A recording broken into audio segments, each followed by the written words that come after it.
হিমাগারের গেটে প্রতি কেজি আলুর সর্বনিম্ন মূল্য 22 টাকা নির্ধারণ করে দিয়েছে সরকার। পাশাপাশি সরকার 50,000 টন আলু কেনার ঘোষণা দিয়েছে।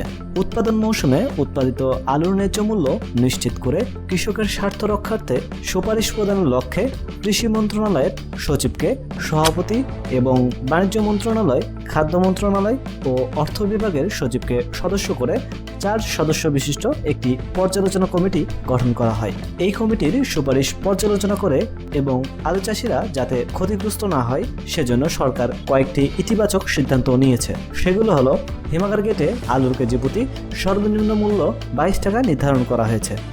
সরকারি উদ্যোগে 50,000 টন আলু ক্রয় ও হিমাগারে সংরক্ষণ করে চলতি বছরের অক্টোবর-নভেম্বর মাসে বিক্রি করা হবে এবং আগামী মৌসুমে আলু চাষিদের আর্থিক ক্ষতি এড়াতে প্রণোদনা দেওয়া হবে।